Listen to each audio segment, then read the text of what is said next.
Hello students, welcome back to another video. अगर आप BA first year के second semester में हैं और मैक्रो इकोनॉमिक्स पढ़ रहे हैं और आपका जो एग्ज़ाम है एमसीक्यू बेस पर होने वाला है, तो आज का ये वीडियो आपके एग्ज़ाम के लिए बहुत इम्पॉर्टेंट होने वाला है। ये जो आपके सामने आप पेपर देख रहे हो, ये पिछले साल का पेपर है एग्जामिनेशन का, इकोनॉमिक्स का, माइक्रो इकोनॉमिक्स का एमसीक्यू बेस पेपर है। और जो बच्चे 2026-27 में एग्ज़ाम देने वाले हैं उनके लिए ये पेपर बहुत ज़्यादा इम्पॉर्टेंट होने वाला है, क्योंकि जो भी एमसीक्यू इस पेपर में पूछे गए हैं टॉप लेवल के इम्पॉर्टेंट एमसीक्यू हैं और हर साल एग्ज़ाम में रिपीट होते हैं। तो अभी तक आपने कुछ भी नहीं पढ़ा, कोई भी आपकी तैयारी नहीं है, आपको बहुत टेंशन है, तो आज के इस पेपर को एंड तक ज़रूर देखिएगा। मैं आपको बताने वाली हूँ पूरा का पूरा इम्पॉर्टेंट एमसीक्यूज़ और साथ ही साथ ये पूरा पेपर सॉल्व कराने वाली हूँ। तो चलिए वीडियो स्टार्ट करते हैं। सबसे पहली बात मैं आपको बताऊंगी कि जब आप लोग बीए फर्स्ट ईयर के सेकेंड सेमेस्टर में इकोनॉमिक्स पढ़ते हो, आपके पेपर का नाम मैक्रो इकोनॉमिक्स होता है। तो चलिए आपके एमसीक्यूज़ को देखना शुरू करते हैं।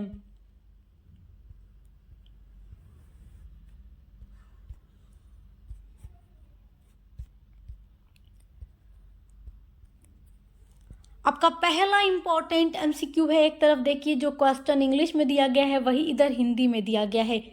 तो बहुत सारे बच्चे इंग्लिश में पढ़ते होंगे, बहुत सारे बच्चे हिंदी में पढ़ते होंगे। तो जो जिसमें पढ़ता है वो अपने क्वेश्चन को पढ़ के अपना राइट ऑप्शन ढूंढ के अपनी OMR शीट पर फिल करेगा।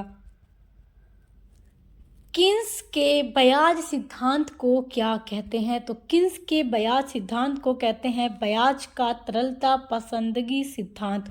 ऑप्शन नंबर 4 आपका राइट है।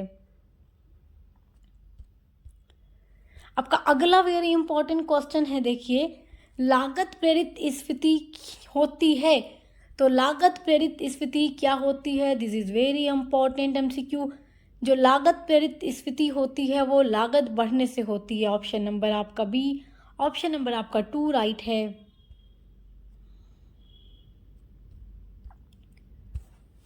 आपका अगला इंपॉर्टेंट एमसीक्यू है, देखिए बंद अर्थव्यवस्था का अर्थ क्या है? तो विदेशी व्यापार की अनुपस्थिति। ऑप्शन नंबर 1 आपका राइट है। आपका अगला इंपॉर्टेंट क्वेश्चन है सार्वजनिक व्यय का स्वरूप है। तो देखिए सार्वजनिक व्यय का स्वरूप होगा क्षतिपूरक व्यय और समुद्दीपन व्यय। तो क्षतिपूरक भी आपका होगा, समुद्दीपन व्यय भी आपका होगा सार्वजनिक व्यय का रूप। तो आपका ऑप्शन नंबर 3 जो है, दोनों पहला और दूसरा राइट है। तो ऑप्शन नंबर 3 आपको अपनी OMR शीट पर फिल कर देना है। ऑप्शन नंबर 3 आपका राइट है।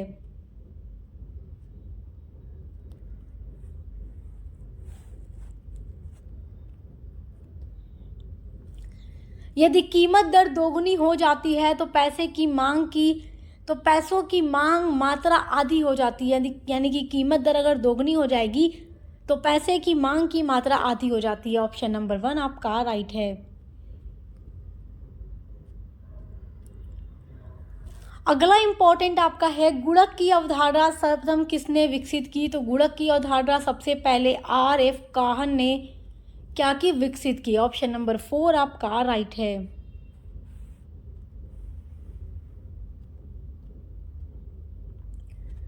अगला very very most important MCQ है, देखिए ये सारा टॉप लेवल का एमसीक्यू है, पूरा 75 एमसीक्यू मैं इस वीडियो में आपको बताऊंगी जो 100% गारंटी है आपके एग्जाम में आएगा।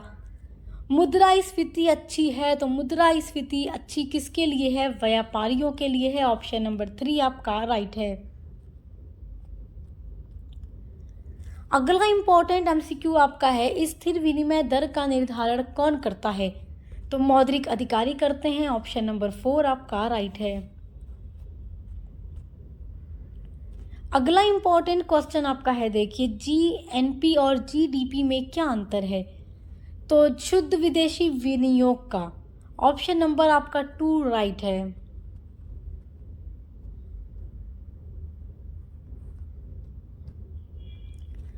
अगला है वास्तविक राष्ट्रीय आय बटा जनसंख्या। तो वास्तविक राष्ट्रीय आय बटा जनसंख्या फिर क्या होगा?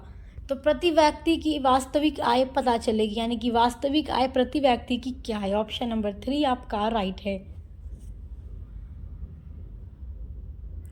तो क्या होगा, वास्तविक जो राष्ट्रीय आय होगी उसको जनसंख्या से डिवाइड कर देंगे तो प्रति व्यक्ति वास्तविक आय पता चल जाएगी। आपका अगला क्वेश्चन है कि राष्ट्रीय आय की माप निम्न कितने तरीकों से की जा सकती है। तो यहाँ पर देखो, जो राष्ट्रीय आय होती है उसकी माप आय विधि से भी की जा सकती है, उत्पादन विधि से भी की जा सकती है, व्यय विधि से भी की जा सकती है। तो ऑप्शन नंबर 4 आपका राइट होगा। अगला वेरी मोस्ट इम्पॉर्टेंट एमसीक्यू आपका है कि मुद्रा का चलन वेग किससे संबंधित है। तो मुद्रा का चलन वेग संबंधित है मुद्रा परिणाम सिद्धांत से। ऑप्शन नंबर 1 आपका राइट है। अगला वेरी इंपॉर्टेंट है, नगद भुगतान समीकरण का प्रतिपादन किसने किया। तो फिशर ने किया। ऑप्शन नंबर 3 आपका राइट है। अगला इंपॉर्टेंट एमसीक्यू है, बाजार कीमत पर जीएनपी बराबर क्या होगा। तो बाजार कीमत पर जीएनपी बराबर होगा जीडीपी एमपी प्लस विदेशों से शुद्ध साधन आय। ऑप्शन नंबर 2 आपका राइट है। अगला वेरी इंपॉर्टेंट आपका है, ब्याज के आधुनिक सिद्धांत की व्याख्या की जाती है। तो आईएस और एलएम वक्र द्वारा की जाती है। ऑप्शन नंबर 3 आपका राइट है। अगला वेरी मोस्ट इम्पॉर्टेंट आपका एमसीक्यू है, विनिमय दर की स्वर्णमान प्रणाली कब प्रचलित थी। तो विनिमय दर की जो स्वर्णमान प्रणाली है वो 1920 के दशक में प्रचलित थी। ऑप्शन नंबर 1 आपका राइट है। अगला आपका इंपॉर्टेंट एमसीक्यू है, निम्नलिखित में से किसे अर्थव्यवस्था की व्यक्तिगत इकाई के रूप में परिभाषित किया जाता है। तो व्यष्टि अर्थशास्त्र को अर्थव्यवस्था की व्यक्तिगत इकाई के रूप में परिभाषित किया जाता है। जब आप लोग बीए फर्स्ट सेमेस्टर में थे तब आपने व्यष्टि अर्थशास्त्र के बारे में पढ़ा है, जिसमें आप जानते हैं कि एक जो इकाई होती है उसका अध्ययन करते हैं, जबकि हम समष्टि अर्थशास्त्र में संपूर्ण अर्थव्यवस्था का अध्ययन करते हैं। तो अर्थव्यवस्था में जब व्यक्तिगत इकाई के रूप की बात आती है तो व्यष्टि अर्थशास्त्र के रूप में परिभाषित किया जाता है। ऑप्शन नंबर 1 आपका राइट है। अगला इंपॉर्टेंट एमसीक्यू है आपका, रोजगार ब्याज और धन का सामान्य सिद्धांत किसकी महान कृति है। तो ये किन्स की महान कृति है। ऑप्शन नंबर 4 आपका राइट है। फटाफट से अपने एमसीक्यूज को देखिए। निम्नलिखित में से कौन सा कथन दो क्षेत्रीय अर्थव्यवस्था के बारे में सटीक है। तो धर्म और फर्म शामिल है। जितना आपको बता रही हूँ आप सब देखते रहिए, दिमाग में बैठाते रहिए, क्योंकि आपके लिए ये सब वेरी वेरी इंपॉर्टेंट है।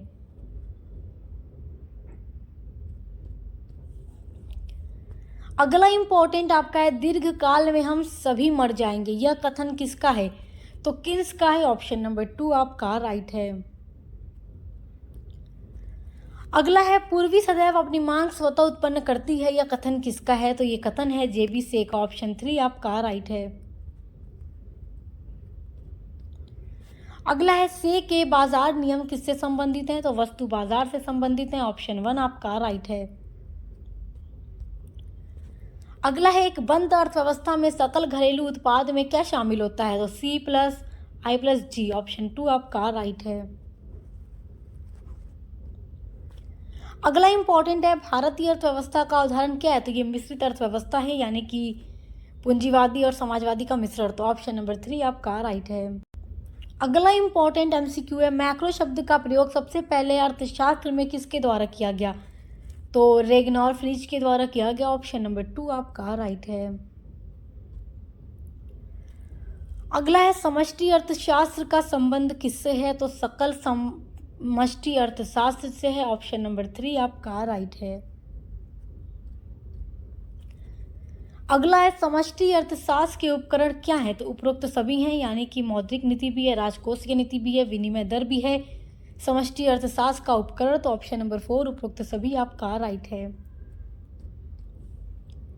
अगला है, सामान्य कीमत स्तर का अध्ययन किससे किया जाता है। तो समष्टि अर्थशास्त्र में किया जाता है। ऑप्शन 2 आपका राइट है। अगला है, राष्ट्रीय आय की अवधारणा को सर्वप्रथम विकसित किसने किया। तो किसने किया, विलियम पेटी ने, किन्स ने, कुजनेट्स ने। तो किस उपरोक्त में से किसी भी नहीं। ऑप्शन नंबर 4 राइट है।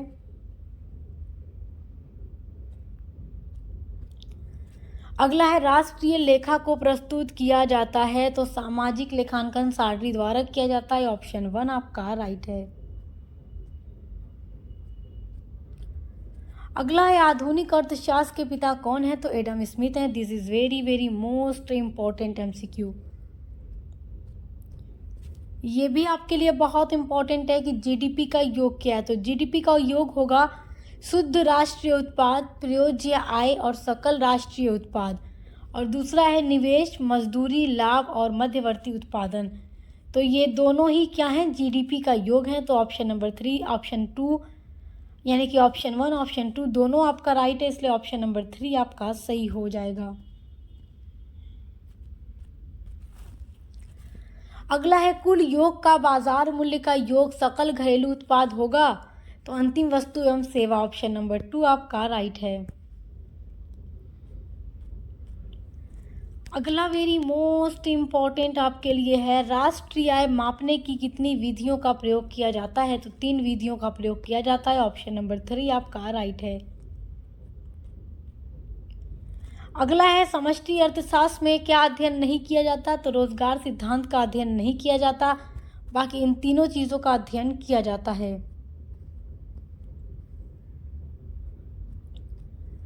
अगला है जीडीपी तथा जीएनपी के अंतर का क्या कारण है, तो शुद्ध विदेशी आय कारण है इन दोनों के बीच अंतर का, ऑप्शन नंबर 3 आपका राइट है। मैक्रो इकोनॉमिक्स की आपकी अलग से प्लेलिस्ट हमारे चैनल पे बनी हुई है, तो आप अगर अपने डिटेल्ड क्लास पढ़ना चाहते हैं तो चैनल पर हमारे विजिट ज़रूर कीजिएगा, क्योंकि हमने आपका हर टॉपिक पढ़ा रखा है। अगला इंपॉर्टेंट क्वेश्चन है दोहरी गणना से क्या तात्पर्य है, तो उत्पाद की एक से अधिक बार गणना का मतलब दोहरी गणना है, ऑप्शन नंबर 1 आपका राइट है। अगला है धनात्मक जीडीपी अंतराल की दशा में होता है, तो संसाधनों का अत्यधिक प्रयोग, ऑप्शन नंबर 2 आपका राइट है। अगला है C/Y का क्या अर्थ है, तो इसका मतलब है औसत उपभोग प्रवृत्ति, ऑप्शन नंबर 1 आपका राइट है।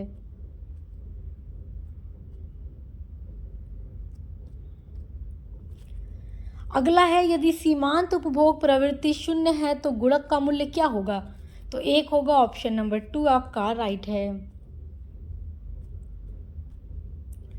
अगला है कैम्ब्रिज अर्थशास्त्री मुद्रा की मांग को संबंधित करते हैं, तो मूल्य संचय से संबंधित, मतलब कि ऑप्शन नंबर 2 आपका राइट है। अगला इंपॉर्टेंट आपका है एमवी बराबर पीटी संबंधित है, तो ये फीचर से संबंधित है, ऑप्शन 1 आपका राइट है। जितना भी मैं आपको बता रही हूँ इतना याद रखिए कि ये सारे बहुत ही इम्पॉर्टेंट एमसीक्यू हैं आपके लिए, तो इसलिए इसको बहुत अच्छे से देखते रहिएगा। अगला है निम्नलिखित में से कौन सा कथन सत्य है, तो इन 4 ऑप्शन में से आपका जो राइट है वो है एमपीएस प्लस एमपीसी बराबर 1, ऑप्शन नंबर 2 राइट है। अगला है मुद्रा का मूल्य और सामान्य मूल्य स्तर के बीच संबंध क्या होता है, तो आनुपातिक होता है, ऑप्शन नंबर 4 राइट है। अगला वेरी मोस्ट इम्पॉर्टेंट एमसीक्यू है भारत में राष्ट्रीय आय का आकलन किसके द्वारा किया जाता है, तो केंद्रीय सांख्यिकी संगठन के द्वारा। This is very very important question, option number 2 आपका राइट है। अगला है स्फीति दशाओं में व्यापार शेष क्या है, प्रतिकूल होता है, ऑप्शन 1 राइट है। अगला है किन्स के अनुसार पूर्ण रोजगार स्तर से पहले प्राप्त होने वाली स्फीति को क्या कहते हैं, तो आंशिक स्फीति कहते हैं, ऑप्शन नंबर 1 आपका राइट है। अगला इंपॉर्टेंट एमसीक्यू है दीर्घकालीन फिलिप्स वक्र होता है, तो लंबवत सरल रेखा होता है, ऑप्शन 4 आपका राइट है। अगला है फिलिप्स ने अपने सिद्धांत प्रतिपादन में किस देश के ऐतिहासिक आंकड़ों का उपयोग किया था, तो ब्रिटेन, ऑप्शन नंबर 1 आपका राइट है। अगला इंपॉर्टेंट है स्फीतिक दशाओं में आर्थिक विषमताएं क्या है, वो बढ़ती रहती हैं, ऑप्शन 1 आपका राइट है। अगला है व्यापारिक बैंकों द्वारा उदार नीति का परिणाम क्या है, तो मुद्रास्फीति है, और देखिए भारत का सबसे बड़ा व्यापारिक या कॉमर्शियल बैंक SBI है, ये बात याद रखिएगा। अगला वेरी इंपॉर्टेंट है, फिशर के समीकरण में टी का क्या मतलब है। तो फिशर के समीकरण में टी का मतलब समय यानी टाइम से है। ऑप्शन नंबर 1 आपका राइट है। अगला है, क्लासिकल सिद्धांत के अनुसार मुद्रा की मात्रा निर्धारित होती है। तो क्लासिकल सिद्धांत के अनुसार मुद्रा की मात्रा राष्ट्रीय आउटपुट में निर्धारित होती है। ऑप्शन नंबर 2 आपका राइट है। अगला है, निवेश गुणक का सूत्र क्या है। तो निवेश गुणक का सूत्र आपका यही वाला होगा, ऑप्शन नंबर 1। ये देखें, त्रिभुज की तरह बना हुआ है, फिर y है, फिर त्रिभुज की तरह बना हुआ है, फिर i है। तो ऑप्शन नंबर आपका जो 1 है वो राइट है। अगला, this is very important question. Keynes की पुस्तक general theory of employment, interest and money, this is very important question, किस वर्ष प्रकाशित यानी पब्लिश्ड हुई। तो general theory of employment, interest and money, ये जो बुक है किन्स के द्वारा लिखी गई है और ये पब्लिश्ड हुई थी 1936 में। ऑप्शन नंबर आपका 3 राइट है। अगला इंपॉर्टेंट आपका है, क्लासिकल सिद्धांत में आउटपुट और रोजगार निर्धारित होते हैं। तो उत्पादन फलन से निर्धारित होते हैं, श्रम की मांग और श्रम की पूर्ति से निर्धारित होते हैं। तो ऑप्शन नंबर आपका 1 भी राइट है, 2 भी राइट है। तो 4 पर दिया गया है दोनों, पहला और दूसरा। तो ऑप्शन नंबर 4 आप अपनी OMR शीट पर फिल करोगे।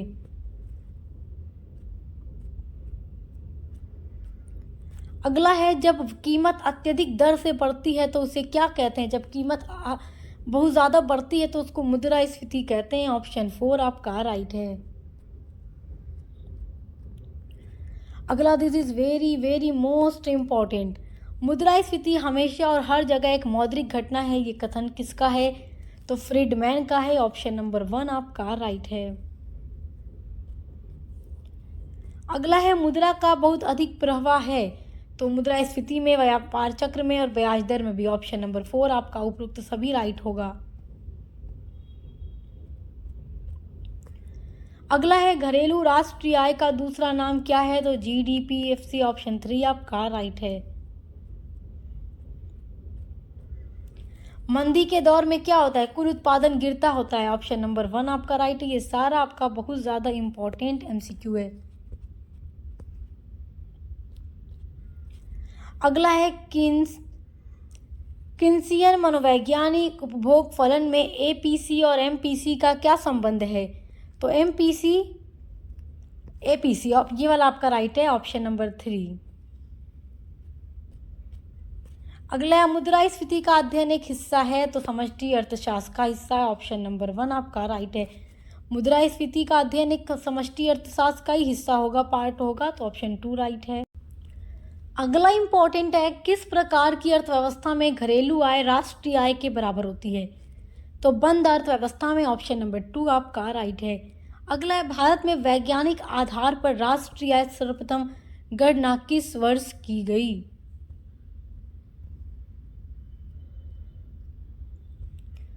तो 1931-32 में की गई। ऑप्शन 3 आपका राइट है। अगला है, राष्ट्रीय आय मापने का आधार क्या है।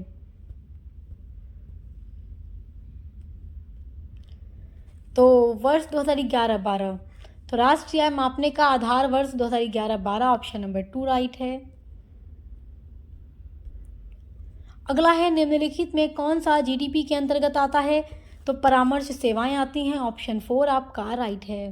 अगला इंपॉर्टेंट MCQ है, इनमें से कौन मुद्रास्फीति को मापता है। तो उपभोक्ता कीमत सूचकांक मापता है। ऑप्शन 2 आपका राइट है। अगला, उपभोग क्रिया की जीवन चक्र परिकल्पना का प्रतिपादन किसने किया। This is very most important question. इस पेपर में 75 क्वेश्चंस हैं और सारे के सारे आपके लिए बहुत ज़्यादा इम्पॉर्टेंट हैं, क्योंकि हर साल यही क्वेश्चंस पूछे जाते हैं।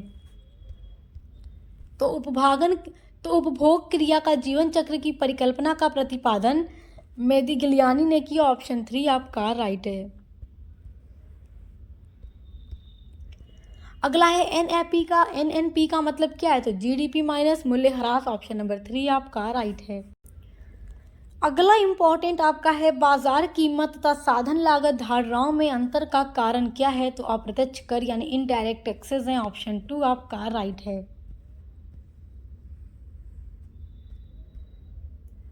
अगला है निम्नलिखित में कौन सा कथन सत्य है। तो पहला दिया गया है, देखो पहला क्या दिया गया, APC प्लस APS बराबर 1, MPC प्लस MPS बराबर 1। तो ये भी सही है और ये भी सही है, तो इसलिए आपका राइट होगा उपरोक्त दोनों सत्य हैं, पहला भी और दूसरा भी। तो आप अपने OMR शीट पर थर्ड वाले को फिल कर दीजिएगा। अगला है सापेक्ष आय परिकल्पना का प्रतिपादन किसने किया। तो ड्यूसनबरी ने किया, ऑप्शन नंबर 2 आपका राइट है। अगला है किन्स के अनुसार आय का उपभोग के बीच संबंध होता है। तो किन्स का कहना है कि आय और उपभोग के बीच जो संबंध होता है वो गैर आनुपातिक होता है, ऑप्शन नंबर 2 आपका राइट है। अगला है विनिर्माण की प्रक्रिया के दौरान संयंत्र और मशीनरी के मूल्य में कमी को क्या कहते हैं। तो उसको मूल्य ह्रास यानी कि डिप्रेशिएशन कहते हैं। जो मशीनरी वगैरह पे कमी आती है उसके मूल्य में वो डिप्रेशिएशन होता है, जो कि हर साल माइनस किया जाता है। तो ऑप्शन नंबर 3 आपका राइट है। तो आज की वीडियो में 75 MCQs मैंने आपका पूरा सॉल्व करा दिया है, जो आपके एग्जामिनेशन 2026-27 के लिए वेरी वेरी इंपॉर्टेंट है। तो आप इनको अच्छे से तैयार कर लीजिए। और आपके BA सेकेंड सेमेस्टर में इकोनॉमिक्स के अलावा भी BA के हर एक सब्जेक्ट की क्लासेस चल रही हैं, मॉडल पेपर की वीडियोस लगातार आ रही हैं, तो आप उनके लिए भी विजिट कीजिएगा और अपने को करिकुलर पेपर के लिए भी ज़रूर विजिट कीजिएगा, क्योंकि यहाँ पर आपको हर एक सब्जेक्ट की तैयारी करने के लिए वीडियो मिल जाएगी। तो अच्छे से पढ़ाई करते रहिए। Best of luck. अब मिलते हैं अगली वीडियो के साथ।